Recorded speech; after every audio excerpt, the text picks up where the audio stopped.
Hey, what's up guys? Jerome here from the Bonsai Supply. And if this is your first time watching this channel, I am happy that you have found us and welcome.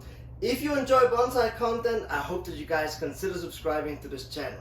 Now, if you guys are already a subscriber, welcome back and thank you guys so much for your support. Now, in today's video, I'm going to be working on this ball cypress forest, which was created for our bonsai book called Freestyle Bonsai. And if you guys already have a copy, you can actually find this composition on page 116 and you can see exactly how it was created.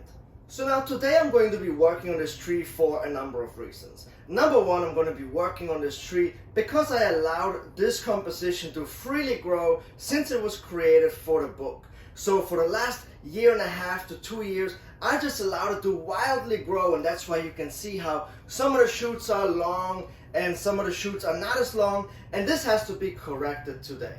And this actually brings me to point number two, why I would be working on this tree right now. Now in the fall, which is what is happening right now, is a great time to work on deciduous trees once the leaves have turned to their fall color. Now as you can see, the fall color on this ball cypress, you can see here some of the leaves have already turned to that peachy copper color, and when I touch the leaves, they already start to fall off automatically. So this is a great time for all of your deciduous tree to do that type of work right now. And so the first thing that we would do here is actually defoliate the tree. So remove all of the leaves so that we can have an overall look at this composition and see how we need to correct this composition to set it up for future success. Alright, so the first thing that you may notice now that all the leaves are off is that this composition is in a different pot than what it was in the book. And that's because this composition got root bound so fast that I had to get it out of its current container. But it wasn't quite time to repot this tree because I did it in like the summer. And so I just slip potted it into a larger pot. So I just slid it out of its current pot into a much larger pot, and I changed the angle just slightly and I filled it in with good bonsai soil. And so I really like the way that this composition looks now because I pushed the forest all the way over to one side and I left this huge empty space in here, and I really like that. I think it makes it look really good. So now the next step that we have to do here before we do anything else, we have to decide on which one of these 5 trees in the forest is going to be the main tree. And so when I look at this composition from the front, to me it is pretty clear that I want this tree right here in the middle to be the thickest tree. So we have to make sure that we leave this tree the longest. Everything else we have to trim it back down, because if we leave the other trees as long as they are right now, they might actually overtake this tree in thickness. And so we have to correct that now. So I want to make sure that I leave this tree the longest and then decide on the other ones and just keep them on different heights to make it look more like a mature forest. So that's one of the things that I'm going to do. Next up, I'm also going to thin out this composition and correct some of the branches that are not in the right spaces, such as the branches that grow too close together, branches that grow back into the composition instead of outward, branches that cross each other. And I'm also going to remove branches that either grow straight up or straight down from the main branches. So let's get to work.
finished composition for today.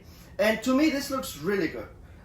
When I look back to where this tree got started for the book, and all the trunks were much thinner, and where it looks today, that is such a huge difference. And I feel like this tree has come along such a long way, and so that's really nice to see. Now obviously keep in mind that this is not the finished product. This is just a step into its future. Like, we're setting it up for the next set of branches, the next growth spurt. So we're setting it up for that, right, successfully. And so I'm going to do this moving forward for probably the next 5 years or so, where I'm just going to let all the trees grow wild throughout the year, and then in the fall come back in here, defoliate it, and do my clip and grow method, and just remove everything that's not supposed to be there. And that's a really good way to go about training this forest. Now I could see me probably repotting this tree into a container in probably 2024 in the spring. I can see something probably oval, shallow and long, just like this, and I think that would look really nice.